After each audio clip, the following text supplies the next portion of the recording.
Dennis was making Russian bread for you here in his barbecue. Russian bread? Yeah, he was making some kind of bread. Barbecue? That's what.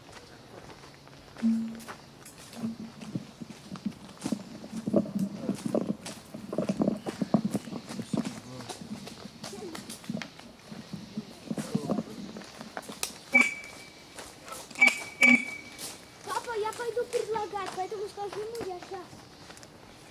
Папа, сейчас он даст. Янис, потом, не надо сейчас. Я сейчас.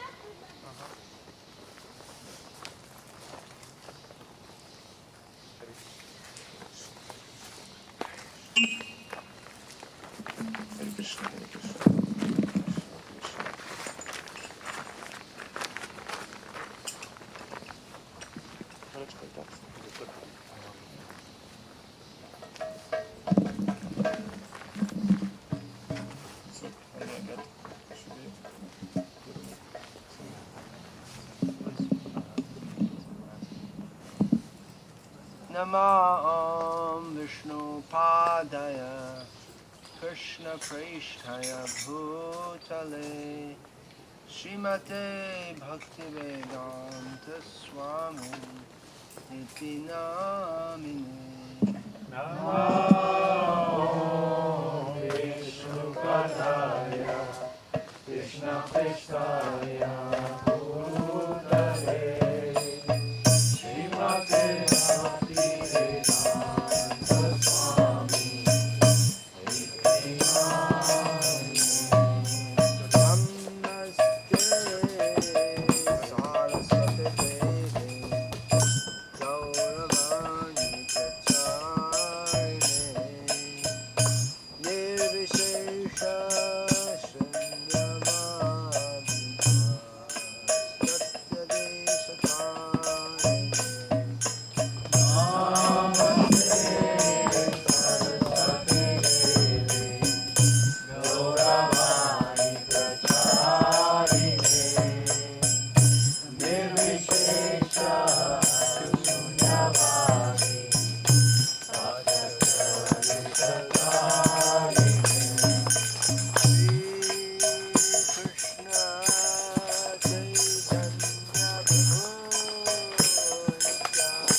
Krishna Krishna Hare Hare Hare Rama Hare Rama Rama Rama Hare Hare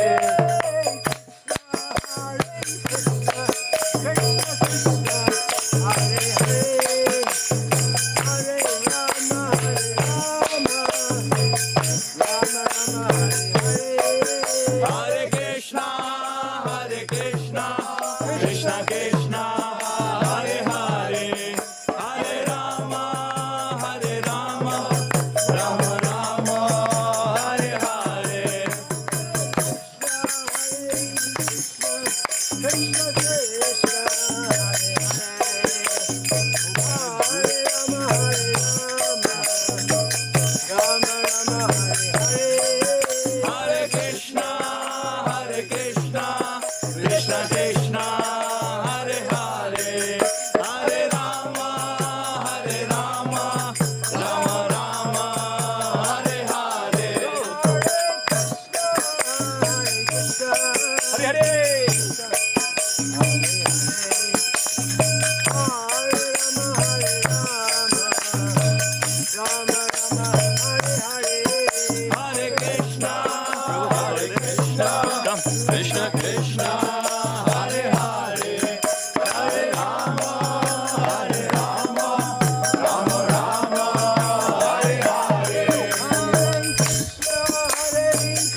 Hare Rama, Rama Rama, Hare Hare. Hare Krishna,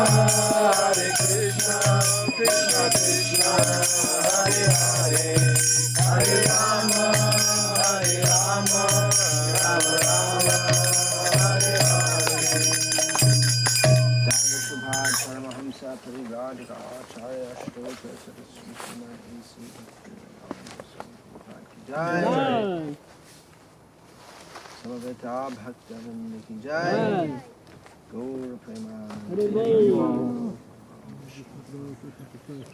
Krishna Praishtaya Bhutale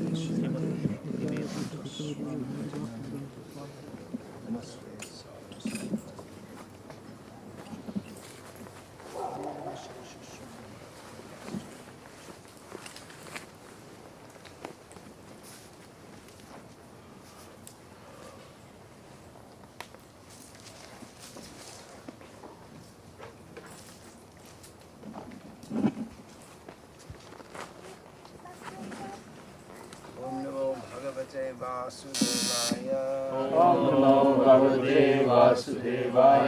Om Namo Bhagavate Vasudevaya. Om Namo Bhagavate Vasudevaya. Om Agyanatimirandhasya Gyananjana Shalakaya Chakshuranmilitam Yena Tasmai Shri Gurave Namaha. Namashrishtham manamapi shakti putramatra swarupam rupam tasya gajamurupurim mathurim goshtavatim radha kundam girivaramaho radhika madhava sham prapta yasya pratita kripaya shigurum tamutosmi Vandeham Shri Guru Shri Atapradakamalam Shri Guru Vaishnavanscha Shri Rupam Sagrajatam Sahagana Raghunathan Vitam Tam Sajivam Sadvaitam Savadutam Parijana Sahitam Krishna Chaitanya Devam Shri Radha Krishna Padan Sahagana Lalita Shri Vishaka Shantakaram Bhujagashayana Padmanabham Suresham Vishwadharam Gagana Sabdrisham Meghavarnam Shubhangam Lakshmi Kantam Kamalanayanam Yogi Vidhyanagam Yam Bande Vishnam Bhavapaiharam Sarvalokaikanam Hare Krishna, Krishna Krishna, Hare Hare Hare Rama, Rama Rama, Hare Hare.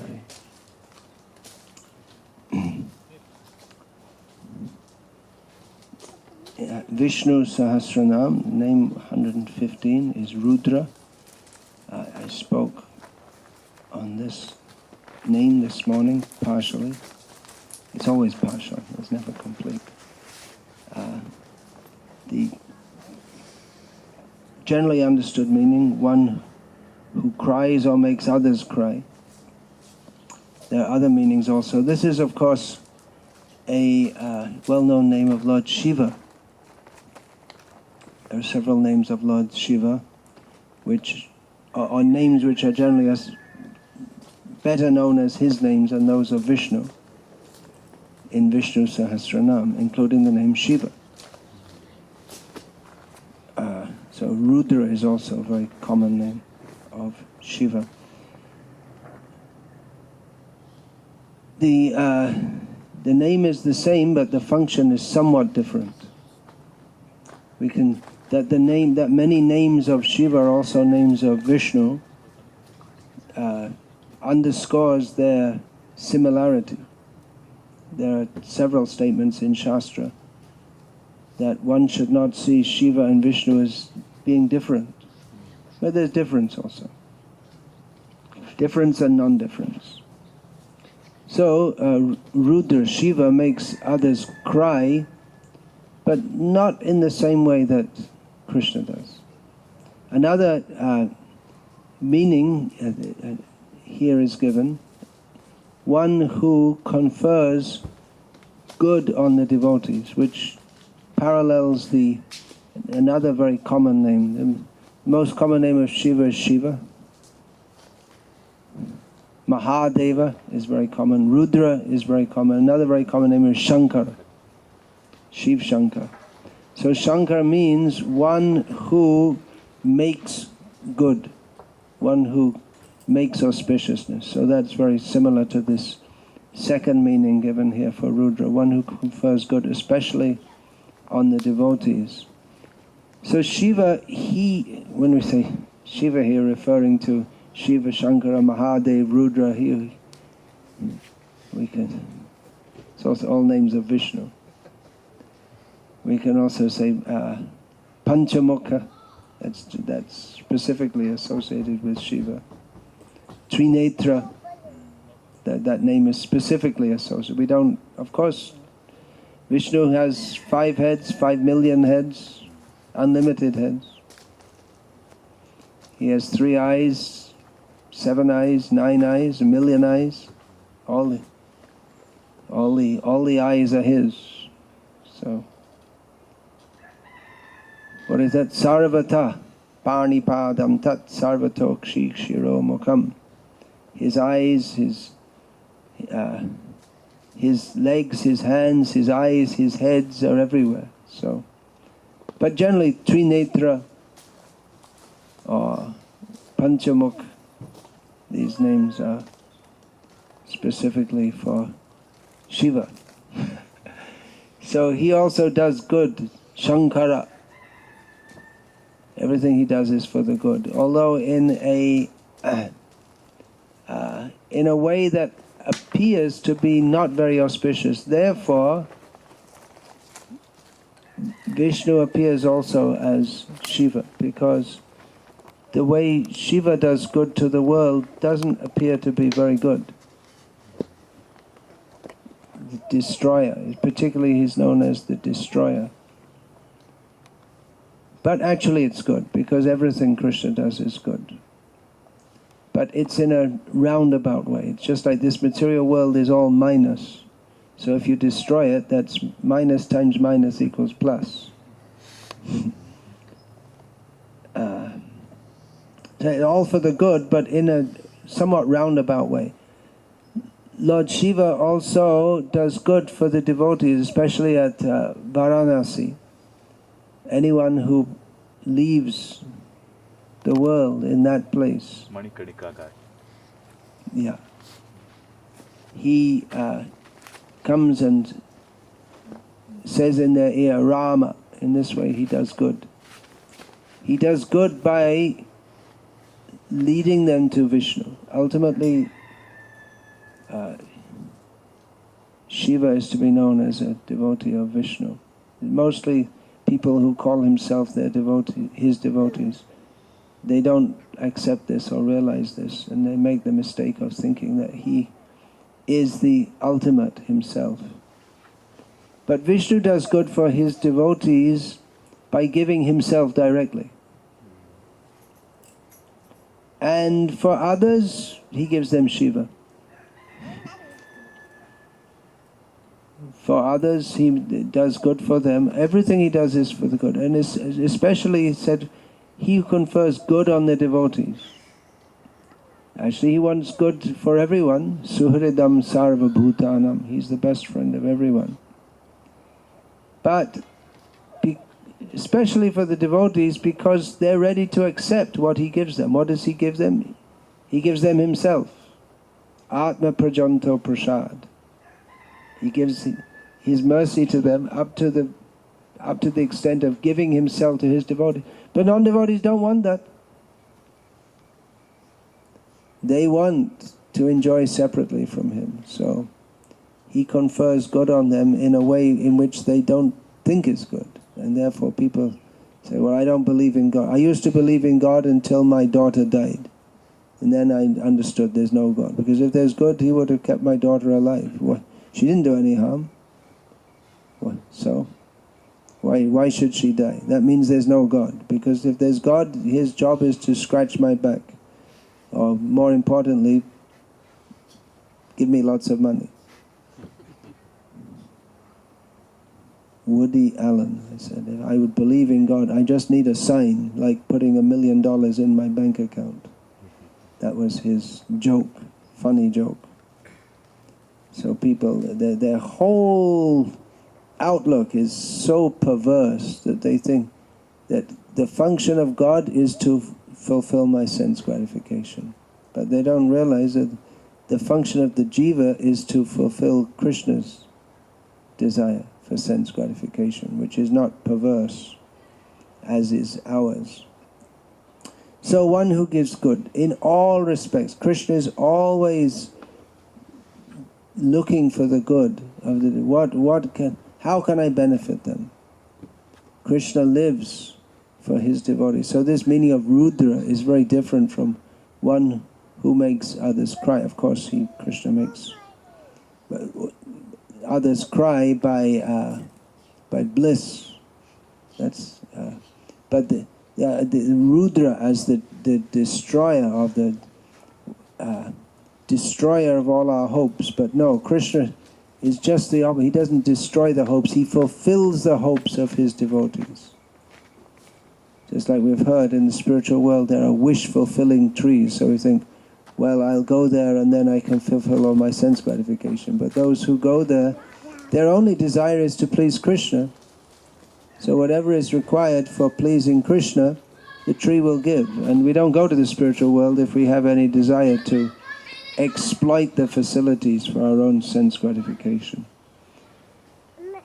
So, Krishna, everything he's just thinking, especially we are in this material world, so Vishnu in this world acts particularly to help the devotees to come to him, his various avatars.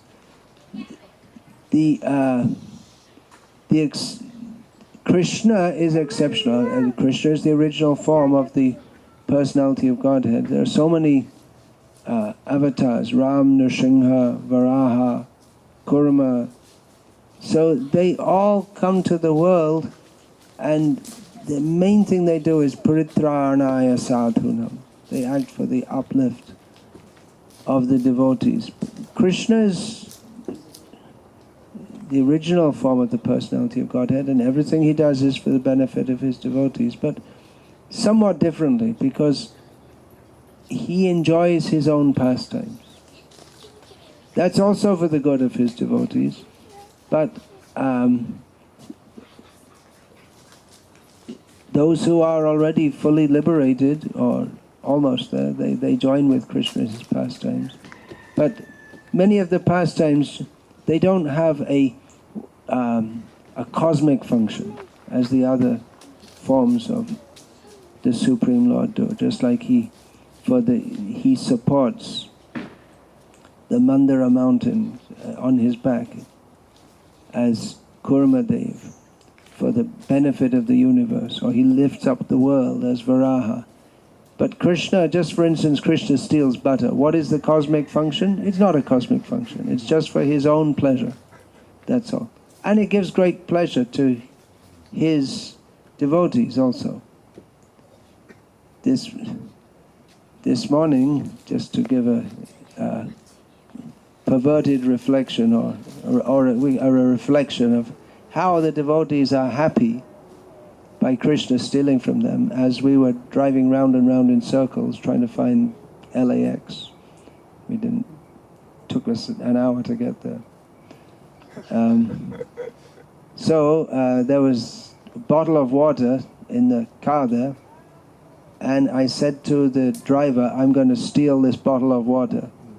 And he said, actually it's meant for you. And then I said, well, then there's no rasa in it. It would have been more fun to have taken your bottle. If it's meant for me, okay, then I can drink it. But if it's meant for him and I take it, then I say I'm stealing it from you. Then there's some more rasa in that, so in the exchange. So I got a little thought of that how the Krishna steals from his devotees, and there's a very happy exchange. But there's no cosmic function. Just for his own happiness and for those of his immediate devotees. It's not maintaining. That we see the Dashavata Stotram. how Keshava Dhrita, and then all the different forms. Kurma Sharira, Keshava Dhrita, Narahari Rupa, and they all have cosmic function, but Jai Jagadisha, Keshava is Keshava. This comes, and then after describing the 10 prominent forms of Vishnu, then Gita Govinda, which is this Krishna with the gopis and especially with Radharani. So Krishna acts for his own pleasure. That's ultimately for the pleasure of, or for the uplift of the whole world, but only by appreciating Krishna. Ananda, what is that? Ananda Chinmaya Rasa. What is that? Ananda Chinmaya, the other one. Ananda Chinmaya Rasa, not Pratibhavita. Manas, what is that verse? The other one? It begins like that. My brain's pretty dull. Ananda Chinmaya Rasa. Manasa. What is that? Yeah. My brain suffering from brain death. Yeah, I can blame it on the jet lag. Ananda Chinmaya Manasa. Let's see if I can find it here. It's actually a very important verse. We don't quote it much. Where's Brahma Samhita? Somewhere in here. How am I going to find it? I don't look it up in here much. Ah, here it is.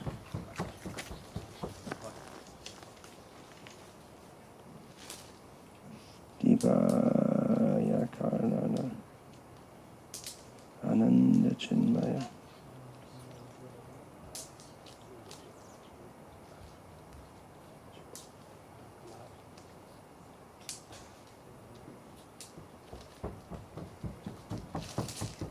This type is so slow.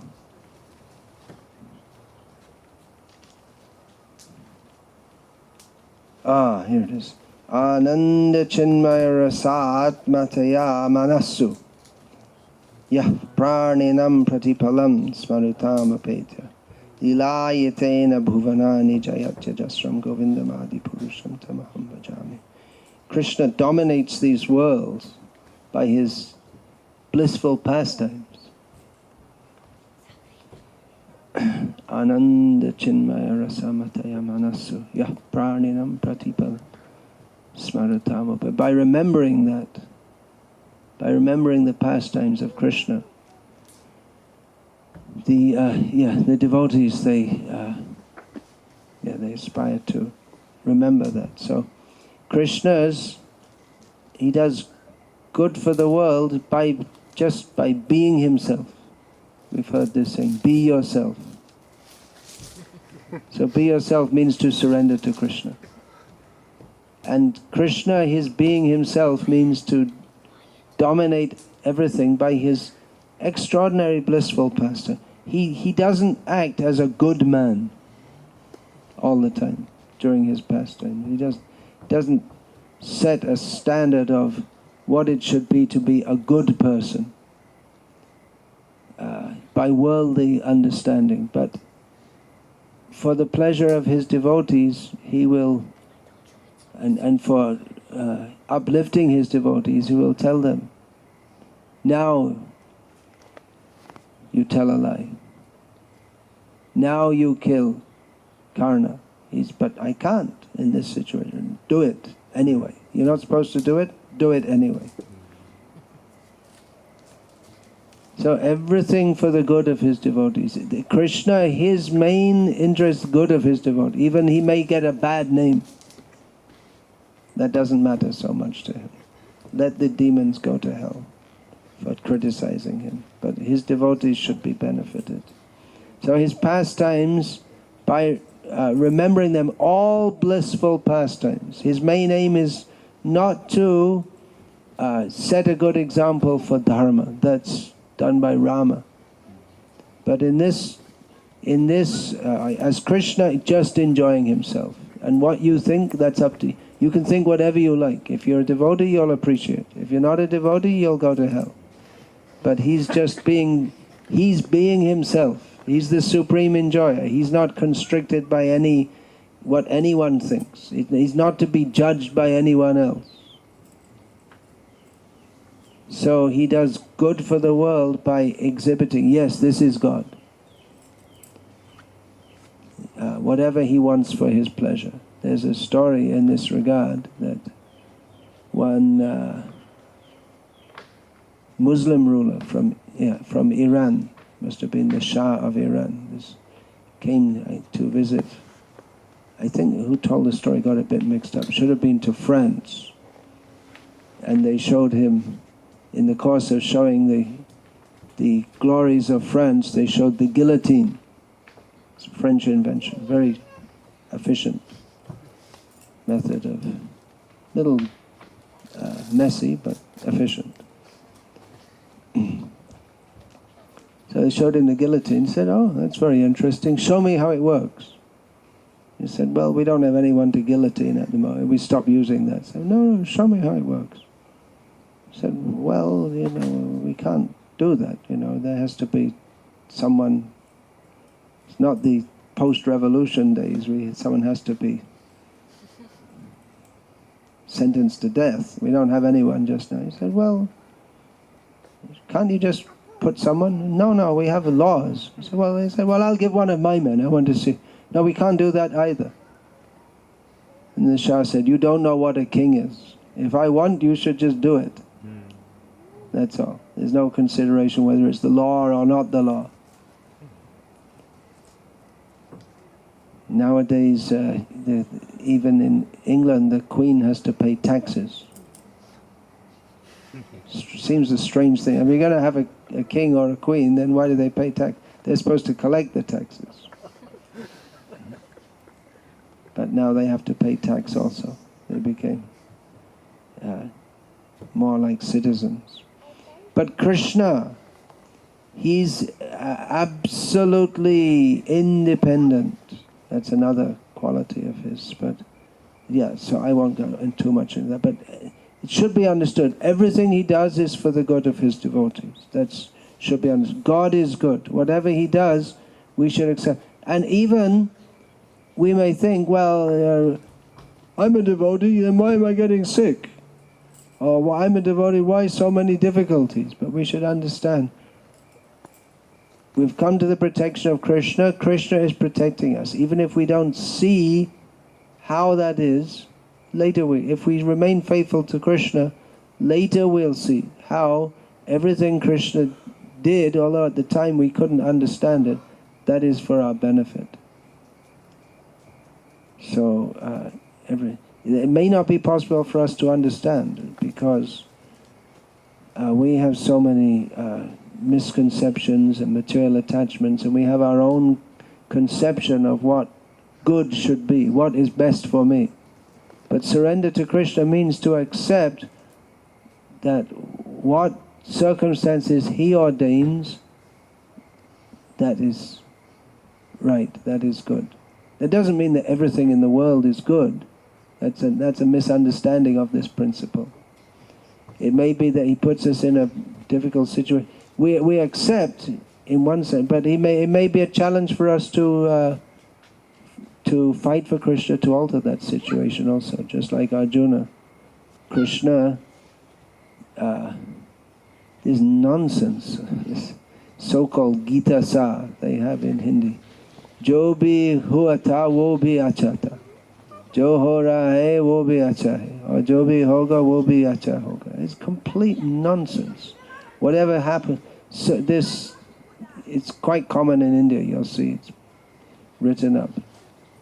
The essence of the Bhagavad Gita. Whatever happened is for the good. Whatever's going on is for the good. Whatever will happen in the future is good. Then why did Krishna have Arjuna fight? Then why not just, sit down and smoke a joint or something, just have fun? Everything's good. Okay, all right. Everything's good. All right, well, lie down on the chariot, put your feet up. Everything's good. Life is good. But no, the situation is there. We should understand we're put in this situation by Krishna, but that doesn't mean that we just become completely neutral. Krishna put us in a situation. How do we respond to that situation to serve Krishna best? Not that because Krishna has ordained this situation, therefore, okay, all right. We accept that Krishna has given this situation. How do we respond to that? That we have to see also. So, getting a little sidetracked here, we're supposed to be discussing one who does good for his devotees. Another meaning of the name Rudra is one who destroys misery. And in the another elaboration of this, he cures the disease of material existence afflicting the conditioned souls. So one who destroys misery. Rudra, generally Shiva is known as the destroyer. Krishna also destroys, but he destroys the miseries of his devotees. Bhava Bhaya Haram, that name is just said. Who was chanting that with me? I was chanting Shantakaram. Someone was chanting that? You're chanting that. Both of you. I see. Yeah, these things, these shlokas used to be well known. Still some people know them. Where are you from? From Orissa. Where in Orissa? Kalahandi. Okay. That's in the hill area. Is that? Kalapahandi?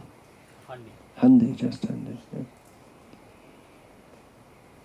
So, one who destroys misery, yeah.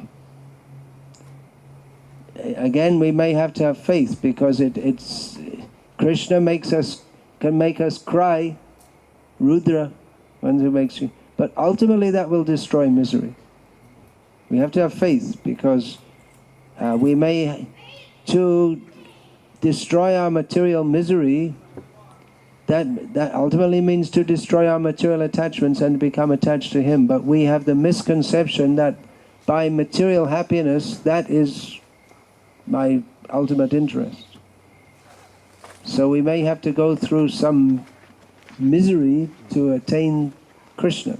Why misery? Because not that Krishna is really giving us misery, but because of our material attachments. As Krishna says, Yasyaham anugrahnami harishe tadhanam shanai. Those who I favor, I take away all their money. So you may say, well, that doesn't sound very good. Let's go and preach that. Okay, folks, chant Hare Krishna and lose all your money. Who will come? Shanai, gradually. So you're holding on and it's going away and going away, hoping and hoping, and then ultimately, Krishna, I've no hope but you. And those who are not real devotees, they'll say, Krishna took away all my money. Ugh, I'm going to Sai Baba. Better. Of course, he was very rich too. Got huge amounts of money. You don't hear about it. We heard it came out in the newspapers. There's huge amounts of money, and then quiet. Just like in Tiruvananthapuram, huge amounts of money. There was discussion. Now quiet. That means it's all being looted. That's all. Huge amounts.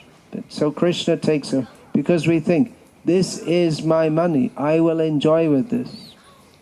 And Krishna thinks, you're not meant for enjoyment. You're someone who wants to be a devotee, you're meant for serving me.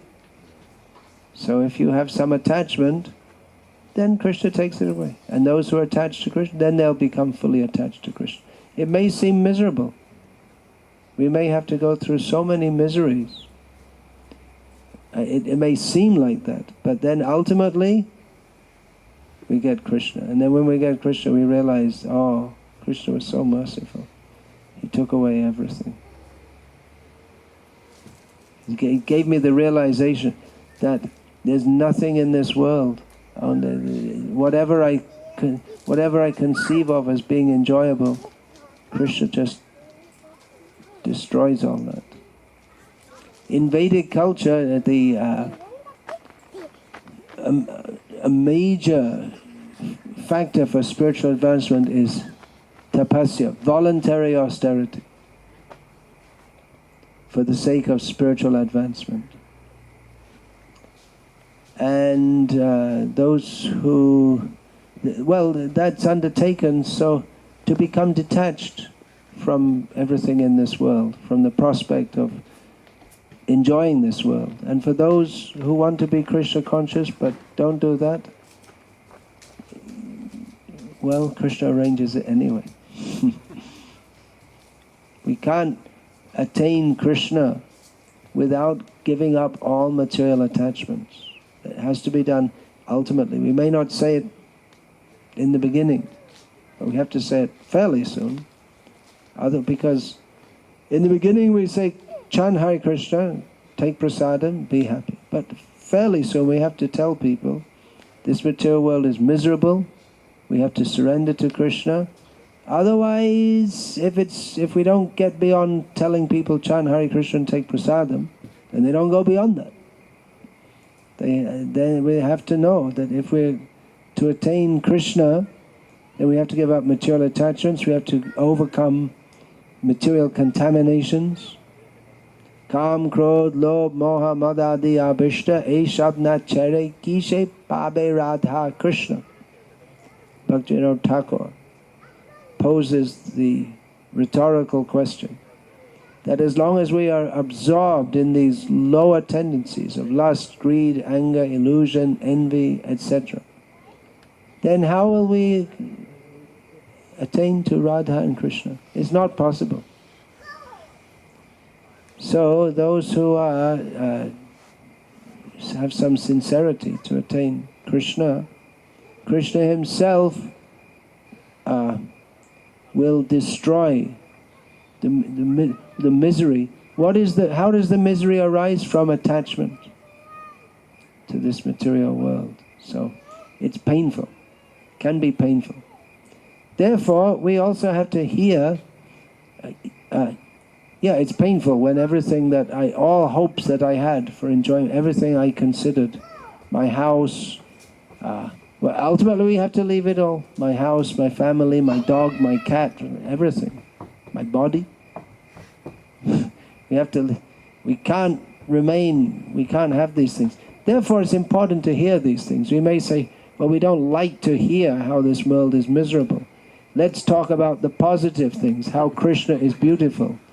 All right, we talk about the positive things, but if we are not aware of, we don't cultivate the sense of becoming free from attachment to this material world, then our spiritual advancement won't go very nicely. And even we hear about the beauty of Krishna, we'll think, well, that's something else for me to enjoy. So we have to hear this also. Then we can make rapid advancement, because as long as we're thinking of enjoying this material world, we can't advance in Krishna consciousness. So it's not just all nice. Actually, it's all nice, but because we're not all nice, we have other plans for enjoying separately from Krishna. So we have to, some operation is required. The operation is painful. Even if you give some anesthetic, it wears off. And there's some things you can take painkillers, but there's no painkiller powerful enough to overcome certain kinds of pain. The pain is so much. Or you can give so much painkiller that the person just becomes, they can't think clearly. So they're so drugged up that their mental functions don't work properly. So reality is that Krishna is very beautiful, very kind, very sweet, and this material world is horrible, nasty. We have to understand both sides.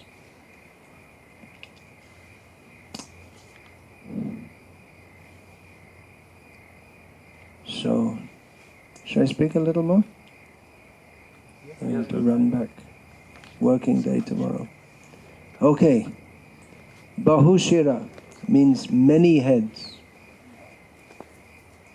Hydra-headed snake is Anantadeva.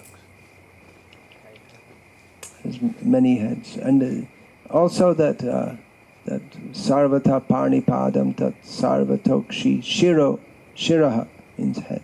Shiro Mukham, his heads and mouths, has many. Krishna states in Bhagavad Gita. So Bahushira means many heads, has many heads. So he himself takes the form of Ananta, and with every mouth, just like we're discussing Vishnu Sahasranam, the various qualities and forms of the Supreme Personality of Godhead, so he does also. And he goes on with his many heads, discussing about his own qualities and forms, and never comes to an end of that. So we can understand that it's quite an endeavor to speak on 1,000 names of Vishnu. It's probably at the present rate it'll take that I'm going through. If Krishna allows, I may finish after a few years. Finish means there's no finishing, but I may have discussed all the 920 names or so in Vishnu Sahasranama. But he himself is so enlivened by the prospect of himself. What else is there to be enlivened by? Himself, his devotees, devotional service. That he takes his form, and the same form acts as which will be in the next name that will come up. The rest, he performs the bed. So he's the bed of Vishnu, and with he takes that form and is also praising Vishnu. So he's lying down nicely and listening to his qualities. So, I mean, people, they want in material enjoyment, they can't even imagine what is enjoyment. That you can lie down very comfortably and be praised, and with so many mouths. And of course Vishnu, he's hearing what everyone says all the time, millions and billions and trillions of living beings in millions and trillions of universes. So he doesn't get confused by so many heads all speaking at the same time. He can process it all. So he's nicely listening. Ah, yes, very nice. Egoism, yes. Yes, for Vishnu that is very suitable. He should listen to his own glories. Kings also do. They're woken up and they go to sleep, and they're woken up with the recital of their glories, but that's to encourage them to continue their function of acting as the representative of Vishnu, as the maintainer and protector of the people. So, yeah, the king may be praised. That's also suitable in Vedic culture. But Krishna, but he's praised so to enthuse him in his role of service to Vishnu. But Vishnu is praised just for being Vishnu, that's all. If you praise anyone else for just being who they are, it's this. I think in America more than anywhere else, they have this celebrity consciousness. What were you thinking of? Self-esteem. Self-esteem. You want to give your children self-esteem, so you say, that doesn't matter that you don't know math and you don't know English. That's nonsense. We love you. You should give them self-esteem by teaching them all these things. Then they can have self-esteem. You're a complete bum, but we love you anyway. Well, what's the use of loving me? Teach me. It should be. So, it's a very stupid idea. I was going to say this celebrity consciousness. I was just looking at USA Today on the plane yesterday. Now it's USA Yesterday, and the whole paper is just full of film stars and sports stars. There's no news. It's just what they they have for breakfast and things like this. They're just useless people, completely useless, and somehow they've captured the public attention. I mean, really, extremely useless people, not just ordinarily useless. Nothing.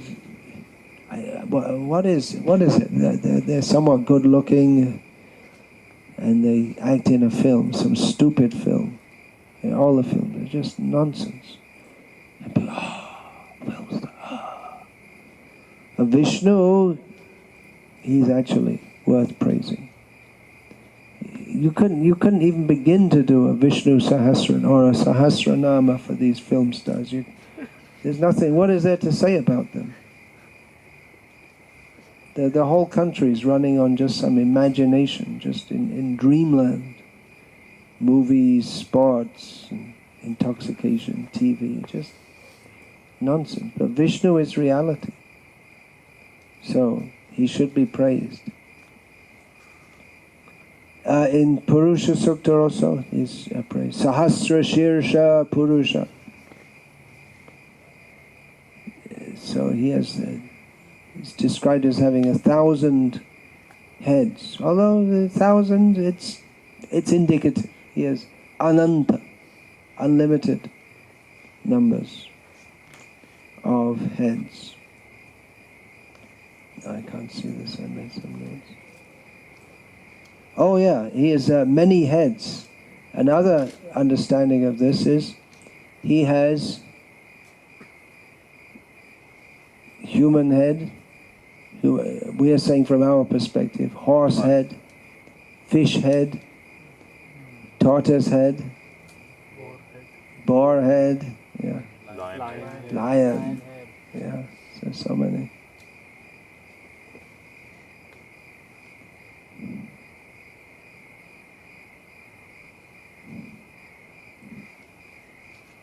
So many heads. Many heads means many. Sahasraksha, Sahasrapad, yes. Many eyes. Yeah, it said many heads, but it says many eyes, many feet, many arms. Not some small person. In the Western or the idea of God is the only thing he does practically is put a few people in heaven and everyone else in hell, and that's all he does. They don't know anything about him. That they have this misunderstanding that his only function is to put the believers in heaven. They have to belong to the right church. And everyone else is in hell. Or some are in limbo. They used to have limbo, but that's been retired. The Catholic Church invented limbo, so for some time, because everything the Pope says is infallible, so many people went to limbo. Now they decided there's no limbo, so now it doesn't exist anymore, because what the Pope says is infallible. When he said it existed, it existed. Now it doesn't. I know whatever happened to those people in limbo, they just... What happens to them then? And so much lack of any intelligence. And I mean, they study in a seminary for like 7 years to become a priest. They don't know anything about God because there's no information, nothing, just all speculation. That's why I wonder about this interfaith. What are you going to discuss with such ignorant people? I mean, there should be some, if you're going to discuss, there should be, it's just like professors, they don't discuss with children. So actually this knowledge that we have from Shastra, the nature of Bhagavan, they have no idea. I saw this some of our devotees, they organized a meeting with Christian scholars, big people from Oxford and Cambridge and all this. And the discussion was, what is the nature of the soul? And the Christians, they all said, well, we don't know. That's all they had to say. They had nothing to say. After 2,000 years, we don't know. They borrowed a lot from Greeks throughout history. You see, a lot of... Well, they didn't have any philosophy, so they imported it from Greece, but that didn't really fit with the Bible, so it's just a complete, what shall I say? It's useless. Okay? It's just I mean, you could say that somewhere in there's some nice attempt, but there's no Bhagavat Tattva Vijnana, and therefore so misleading. So, we should get together all our heads and praise Vishnu.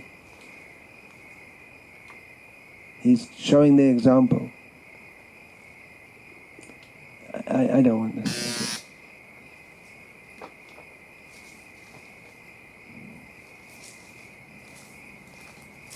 I mean, we may not say, if we meet Christians, we may not say like this directly to them. We don't want to unnecessarily insult them. But it's a fact. They have no knowledge. As Srila Prabhupada often said, it's not enough to say that God is great, we should know how He is great. So this discussion of Vishnu Sahasranam is to get some insights on how He is great. Hare Krishna. That's all I'm saying for now, unless there are any questions, as Prabhupada used to say. He used to pronounce it, questions.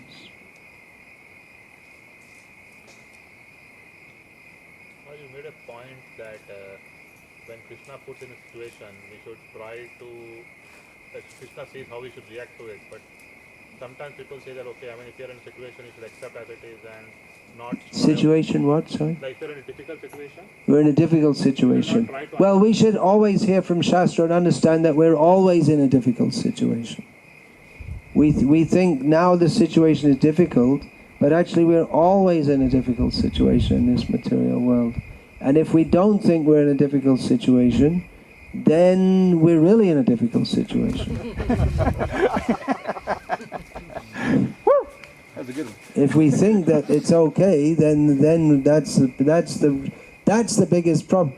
The biggest problem is Krishna is pointing out in Bhagavad Gita, Janma Mrityu Jaravyadhi Dukkha Doshanu Darshanam. One should always see the miseries of birth, death, old age, and disease.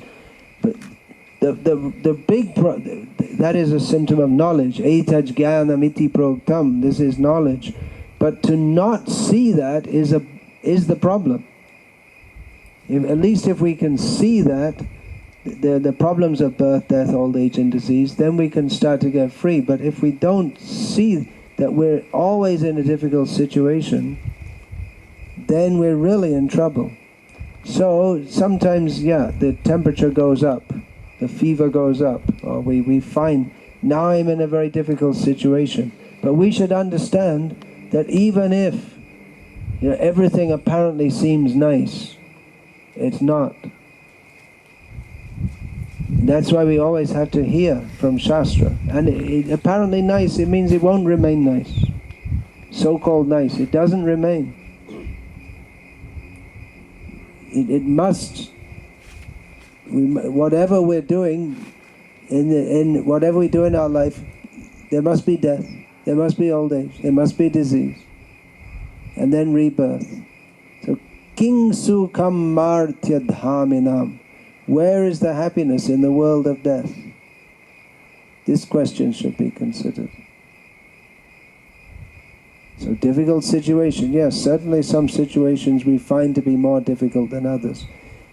But whatever the difficult situation, just like you have a difficult situation. Now someone slammed into my car and drove off quickly before I could get their number. And now all of a sudden my car is totaled and I have to buy a new one and I can't, it's a real difficult situation. But whatever the difficult situation is, in comparison with death, it's insignificant. Your car's totaled, well, you're still alive. Okay, it's a bad situation, so okay, let's reverse the clock. And you can choose. Either someone smashes into your car or they kill you. Which you're going to choose? Death, the overwhelming fact of death, which we always forget. And we think, oh, this is a big problem, that's a big problem. We've got much more serious problems. But some things, because we have this illusion that we're going to live forever and we can live happily in this world, Therefore we think that some things are very major problems. But the real problem is that we have birth, death, old age and disease over and over again. And the real problem is that whatever difficult situation we're in, it's only one, and we're going to face them over and over and over again. So that's why we should hear all these things regularly and understand. We think, now I'm in a difficult situation. That means that I'm thinking how to come out of it and enjoy sense gratification. That is the cause of all our material life. So the idea, I'll pray to God and He'll get me out of the difficult situation, then I can go on happily in this world. That is the disease. So what was your question? See, many times people ask questions, but it's all, and I interrupt, which is not considered good etiquette. But the thing is that the very premise of the question is based on such a misconception that has to be addressed before you can even... To address the question on the basis of the misconception reinforces the misconception. There's something like that in law also. People make some statement and it's based on a false premise, right? And you have to catch them. I guess you're expert in that. Yeah, there's an objection that assumes facts not in evidence, or lacks foundation. These are objections you make when if someone asks a question. And many times their attitude is right in the question, or they've assumed by the question that you're already, just like the famous one, have you stopped beating your wife yet?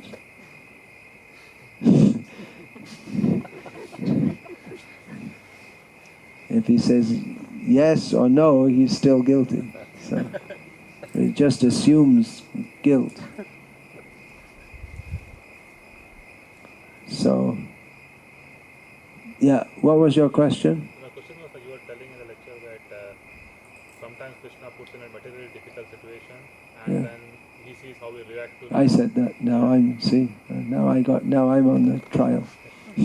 Yeah, then... I wanted to know, should we react to that situation or we should accept those situations as it is? Should we react to it or should we accept it? Well, if we just accept it and don't do anything, that's one way of reacting, isn't it? Well, maybe not react, but we nahi kaschik kshanamapi jatu tishtatya karma krit. We can't not act. So even not acting is a kind of action because we've decided to not act. So it's a decision that's made. We have to see each situation individually. At each point we have to see, how does Krishna want me to act? What should I do now? What's favorable for my advancement in devotional service? And in family life, when you're earning money, there's also the material consideration, which is why you're reading Prabhupada's books, right? And you're thinking seriously about this. Panchas ardhvang vanang vrajet, Srila Prabhupada often quotes. At the age of 50, one should go to the forest. One should leave all these things. Because as long as one is in family life, there are always social considerations, which unless we're very advanced, they tend to distract us from purely devotional considerations. So as we were just hearing at midday, in Vedic culture, 3/4 of one's life is meant purely for spiritual cultivation.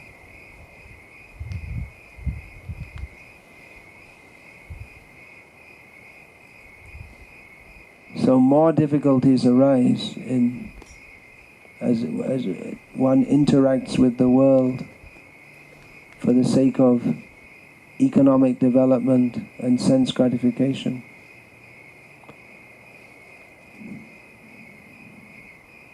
That's also required. Grihastha ashram is also required. But one should come out of that in due course of time. One should plan to do so. Yeah, so we'll finish there. No? Another question? Yeah, if you have time. Just wanted to know, as you mentioned about Lord Shiva. So the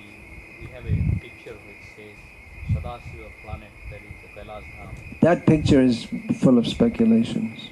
I don't know why it's distributed. Like they have Nrsingadev ripping apart Hiranyakashipu in the spiritual world. There's no such thing in the spiritual world. So that is there. It is just Radha Krishna on the top. Oh, maybe it's some other picture. There's a widely circulated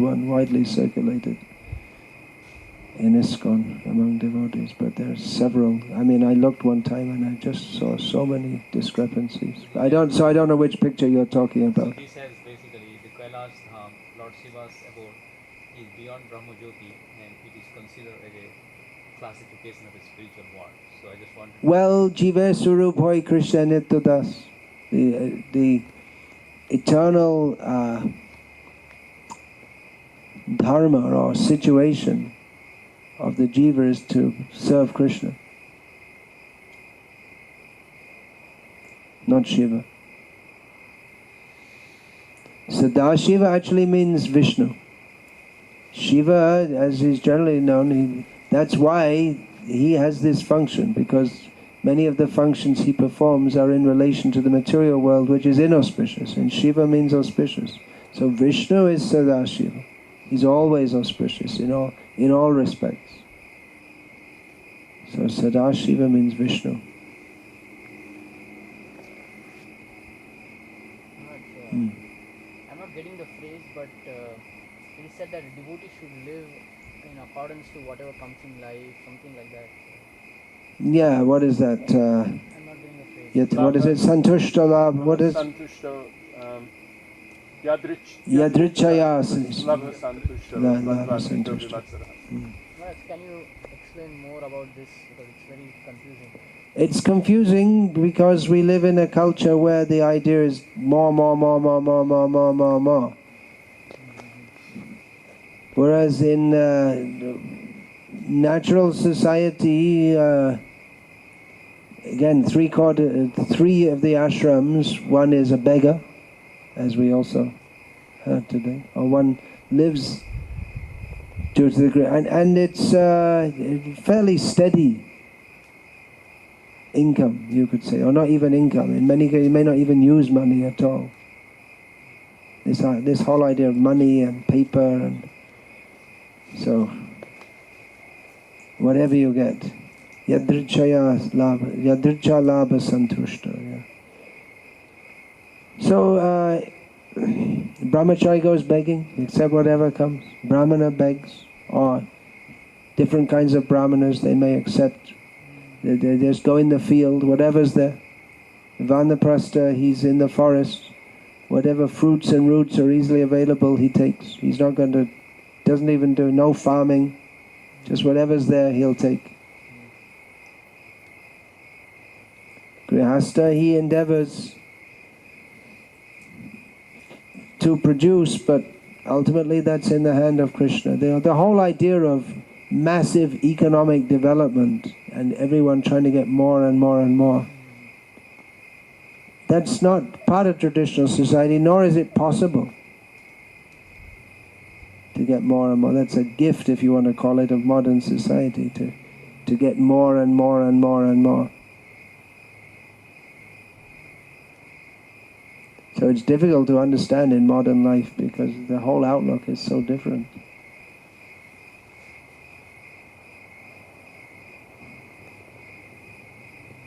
So, anything else? Maharaj, my sister follows Sri Sampradaya, and she says chanting Hare Krishna and Vishnu Sahasranam. It's like they chant Vishnu Sahasranam. They chant Vishnu Sahasranam in Sri Sampradaya. Yes, Those who follow some of the things. But you can't follow everything. They have to compromise. They can't follow everything. So if they want to follow, you can't. There's no one in the Sri Sampradaya who follows as they used to follow. I don't think there's anyone, even the Jiyas and all this, they can't follow nowadays. You can't follow. So they can do. Let them chant Vishnu Sahasranam.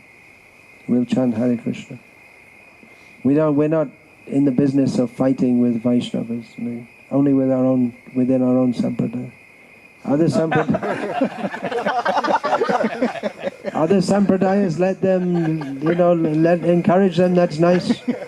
Within our own sampradaya means we have to keep it our own sampradaya and not make it, not compromise it. That's normal. Within sampradayas they fight.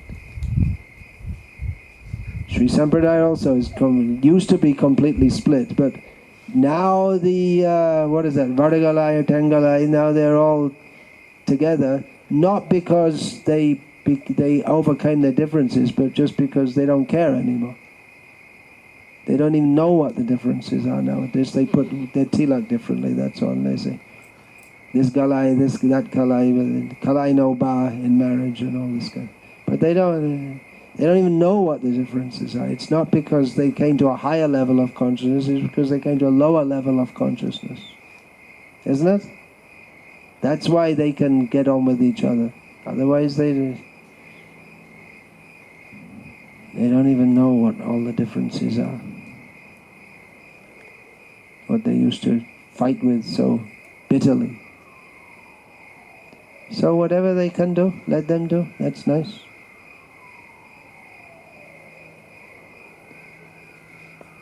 We can encourage that.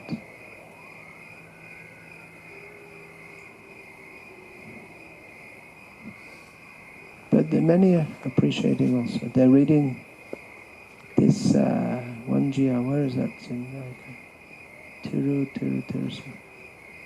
in Deep South, near Tirunelveli. There's one. So he told one of our devotees, he said, actually your Prabhupada is right. Krishna is the supreme form. And he said, you see Ranganatha Swami, 2 hands. Very good. At Tirukoil, where is that? Someplace, near Tirunelveli. I can't remember the name of the place. He said that. So that he took that as the pramana. Reading Prabhupada's books and appreciating. Because they're practical for Krishna consciousness in the modern age. All the complex discussions in previous ages, who can understand? But Prabhupada just gives it very simply and clearly. Mayavad is nonsense. It's not all one. There's no need, the declension of this vowel means this, and who can understand all this? Usually that was there, that was required, but in the modern age, not required. You'll just get lost in so many discussions. So they're appreciating. Prabhupada's, even if they have to speak to their own people, they'll do better by reading Prabhupada's books, and they can, because their own people also can't understand all these things. And then they just come down to stories, and there's no philosophy, not much.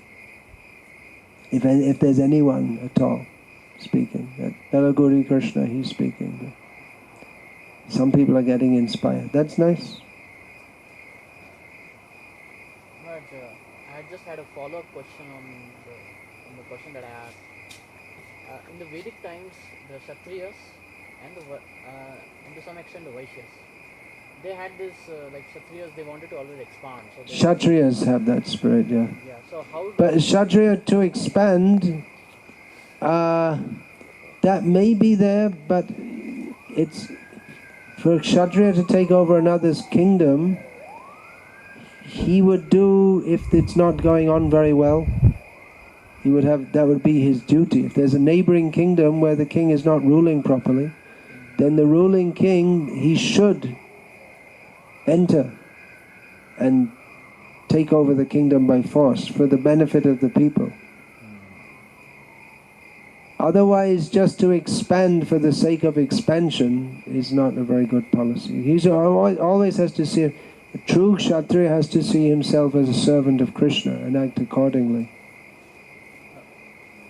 How did devotee Kshatriyas act in the way? How did devotee Kshatriyas act? You see the character of Rama, of Yudhishthira. You can see. Ambarish Maharaj, he was completely absorbed in worship.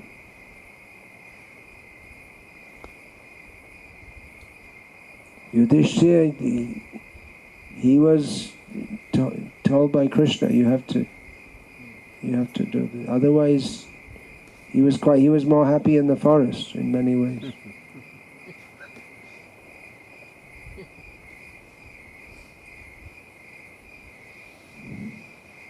When I was driving up here, this is the first time I've been here, and I was thinking, Dimitri and his wife have already gone to the forest because there's so many trees around, such a forest road. But my question is that after 50 we're supposed to actually take Vanaprastha. I asked this to Jayadvaita Swami, was also speaking on this point when he gave class a couple weeks ago at ISV. How does that mean for us in ISKCON in the West?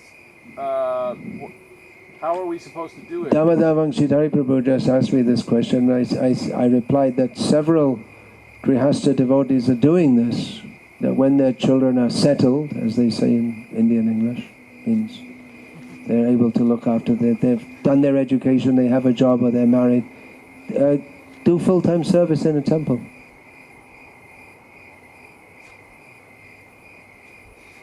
Husband and wife.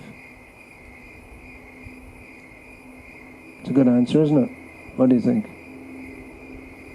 I think it's good, but what if the devotees get older and the temple and they can't do enough service, and then what will the temple do with them then? If they don't have money, if they don't have money, yeah, it's such a horrible society that the old people are not looked after.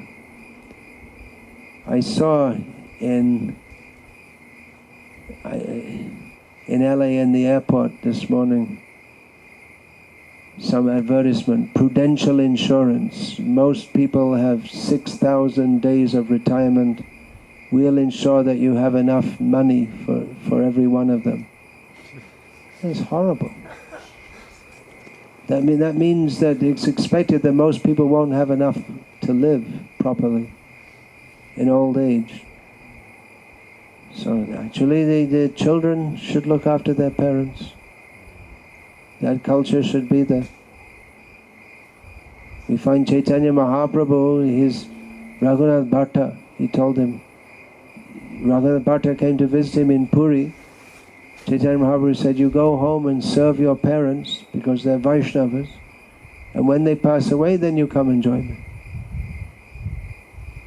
And this idea, you're on your own, this so-called freedom that you have in modern life means you're on your own. You live or die, you're on your own. You get sick, you don't have money, then who cares?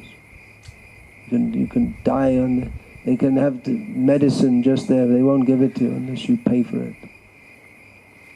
It's a nasty, very nasty society. So, many of these questions, like social welfare, this and that, I'm convinced of this, many of the problems we have in our movement, and all kinds of problems, are solvable, or they're there because we haven't taken up the extra 50%.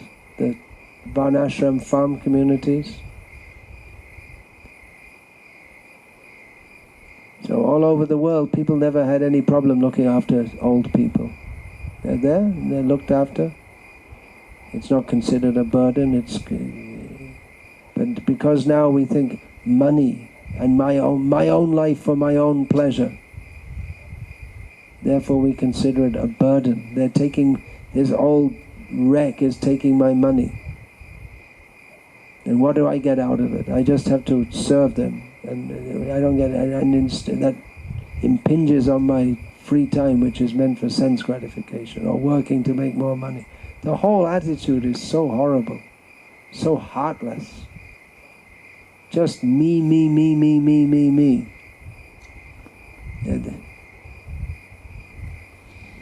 They don't want to look after their parents. Horrible attitude. Actually demoniac society. So what should we do? The temple can't look after you. Well, that culture should be there. The children look after the parents. That should be instilled.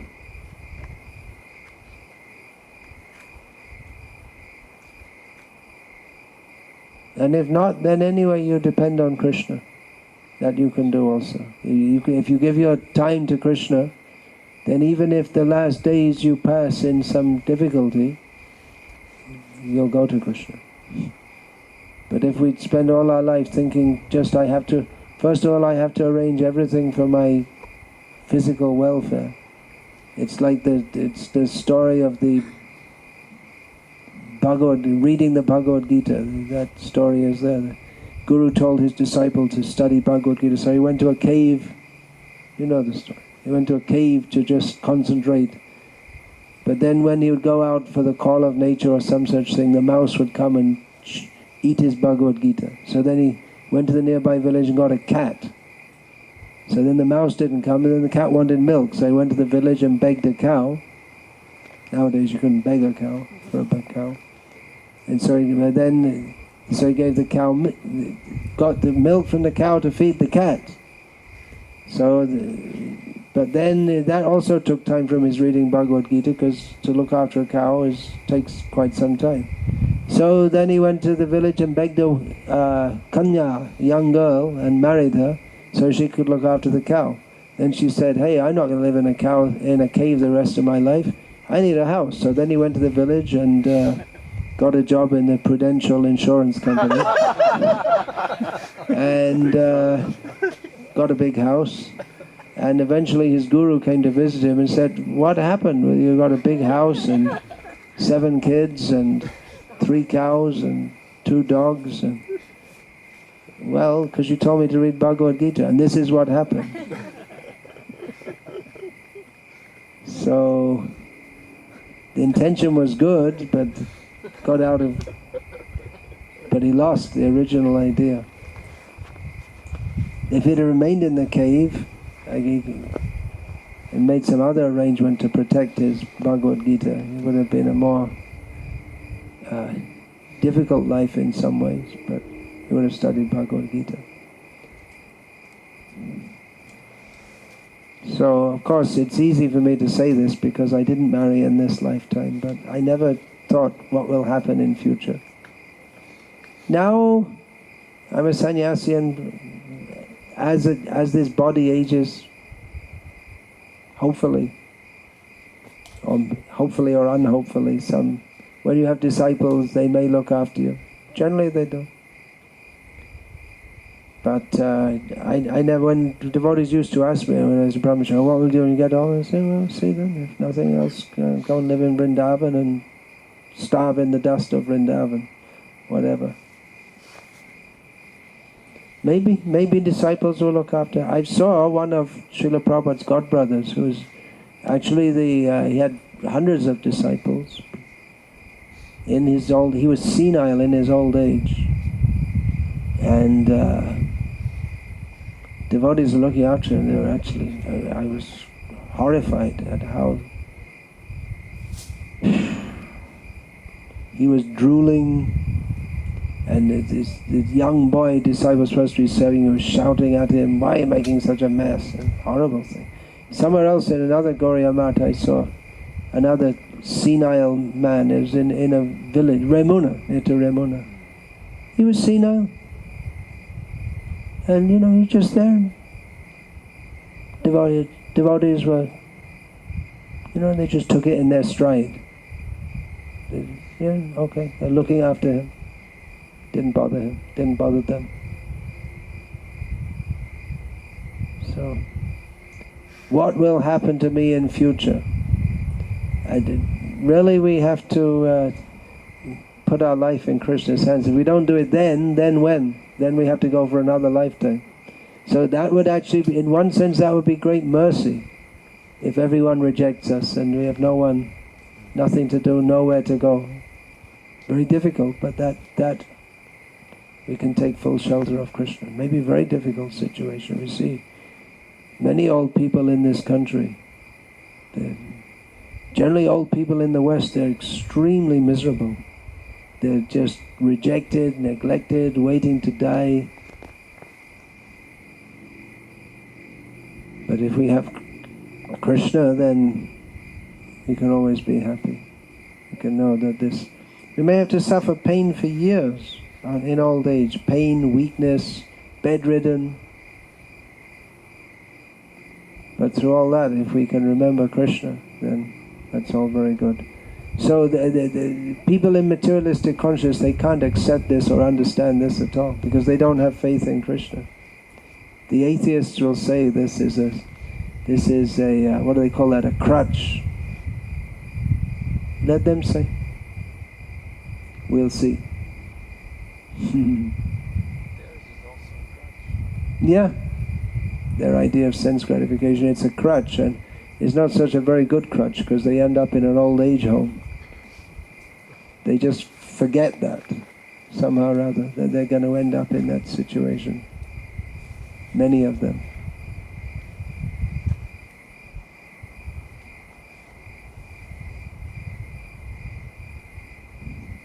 Or if they have enough money, they can pay someone to look after them, someone who doesn't care for them,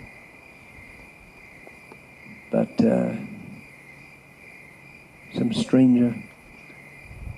But what for? Just waiting to die. Empty life. As long as they can, they fill up their empty life with illusions of sports and movies and making money and social life and all this kind of thing. But at the end, Vriddha Kala Ailo Shab Shuk Bhagalo. In old age, all material happiness is just fled away. Just there's nothing there. You can't enjoy. So, you're going to say anything else, or we'll finish?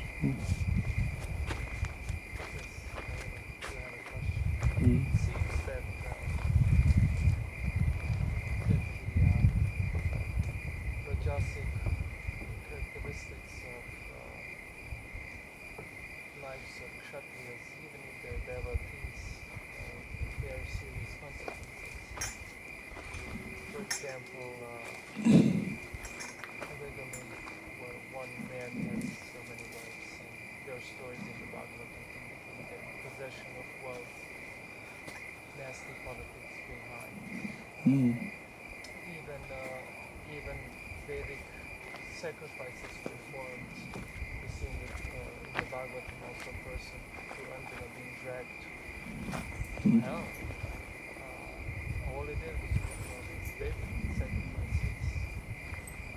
So is it correct to assume that Vaishnava should really strive for sattvic life? Should a Vaishnava strive for sattvic life? Well, not if he's a Kshatriya. That was Arjuna's proposal. This fighting is not good. But for Arjuna to fight,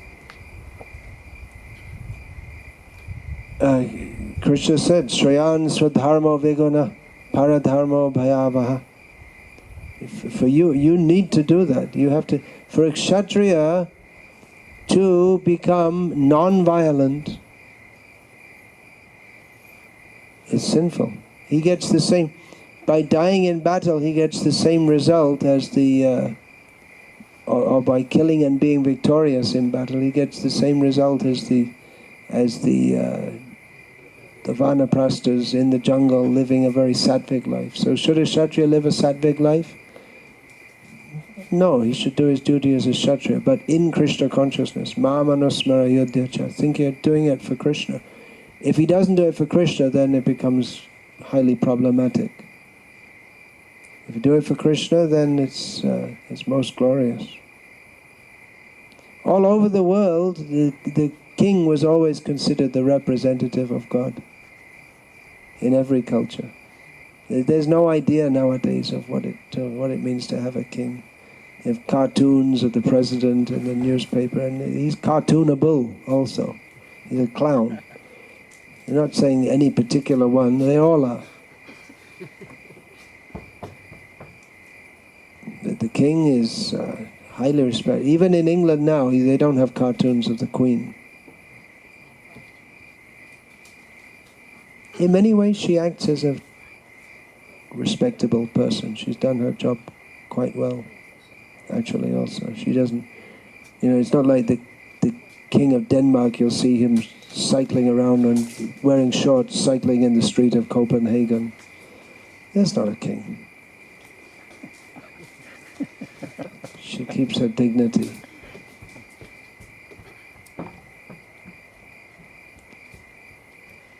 So yeah, that's required. Kings have to be kings. It seems like a highly degrading, but they should hear. It can be unless they hear. Imang Raja Shayo Viduhu, the knowledge is, they're supposed to understand what is Vedic knowledge by hearing in parampara. It should be Rajarshi. Srila Prabhupada, when he was in Amritsar with his disciples, he went to one man's house, and there was the bust of a, what do you call that? Of a tiger. You call it a bust, right? When just the head is there, stuffed. And Prabhupada, he said, "Oh, I shot this tiger myself." And Prabhupada said, "Oh, very nice, very good." That's required. Because it requires all things which are not considered very good, Kshatriya life. Therefore, if one does it in the spirit of service, even if one is not fully a Vaishnava, but the sense of dharma is there, then dharma rakshati rakshataha. Dharma is, one who protects dharma is protected by dharma. So that's some concession, you could say. Quote the life of in the fifth canto, the king he took off for the mountains, then Lord Brahma had to pursue him. Oh, Priyavrata. Priyavrata. Yeah, he wanted to be a rishi, but Brahma said, no, be a Raja. And it stated that he was actually fallen doing his... Yeah, but he was apparently fallen, but that was superficial. Because Krishna protected him.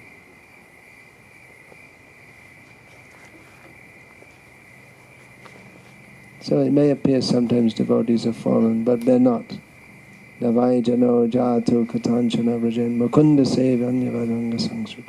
Those who are devotees of Krishna, they may appear to be fallen, but they're not. Even if superficially for some time it seems that they are, they're not.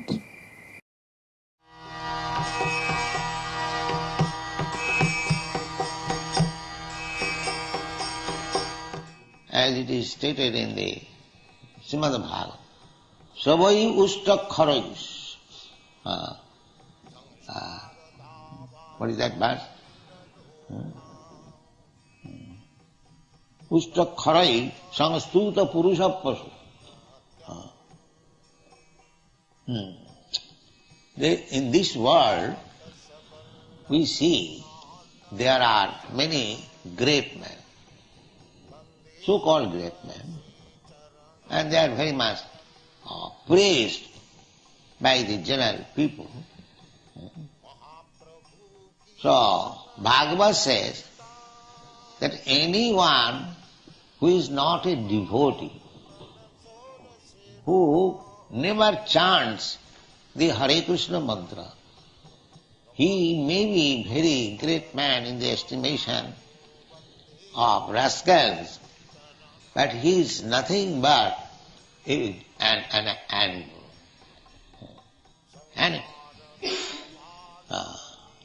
So, Sabir Baraha Ustra Kharoi. So how you can say such a great man, you are saying that animal? Our business is very thankless task. We say any man who is not a devotee, he is rascal. We say generally. It is very harsh word, but we have to use it. So these are all nonsense, simply nonsense, mura. Of course, we use this word, mura, and people become very angry. But what can you do? The mulas must be explained as mulas. And because the mulas are going as intelligent, therefore there is chaotic condition.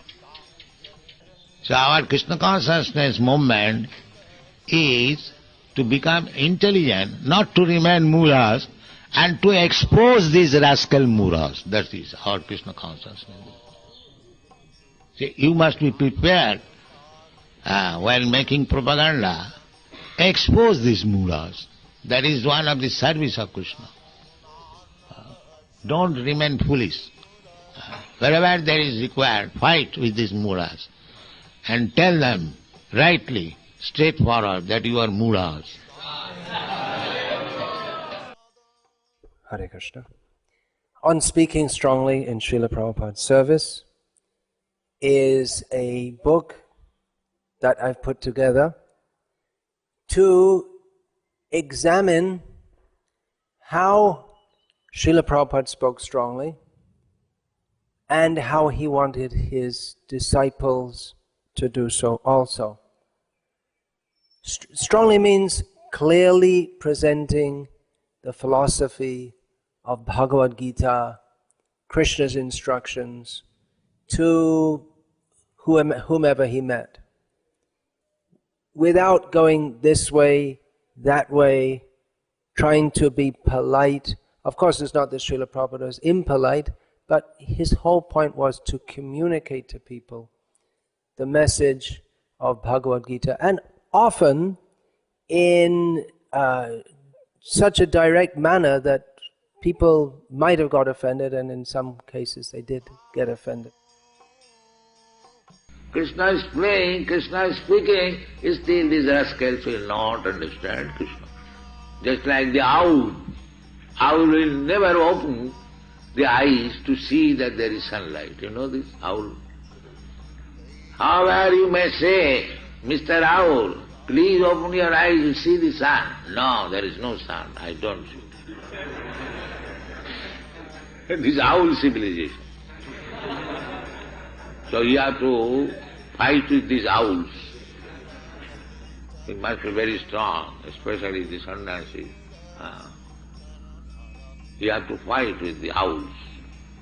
You have to open their eyes by force, with machine. This is going on.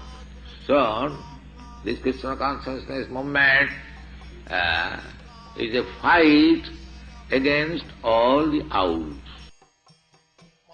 The rascal means the Mayavadi, Karmi, Jnani, Yogi, all they are rascals. It is our open declaration. I made this book because nowadays in our International Society for Krishna Consciousness, this kind of speaking is often considered improper, and there's preaching against strong and clear preaching, and much of what goes on in the name of preaching is actually avoiding the real message of Bhagavad Gita. So, you may wonder, well, why is a whole book needed on that? Well, because there are various arguments that probably, for instance, Prabhupada was pure, he could do so, we're not pure, we can't do so, that we have to do it gradually and all this kind of thing. So it's all examined in some detail. There are many quotes, more than 500 quotes total, including from Srila Prabhupada and from previous acharyas also. And examining all these points in some detail, that are we interested in public opinion, to what extent we should be interested in public opinion, to what extent we should take the risk and speak straightforwardly. It's not just one-sided, it examines also there are some instances where we should be particularly cautious. For instance, if we're in a country where the government is very much antagonistic toward devotees.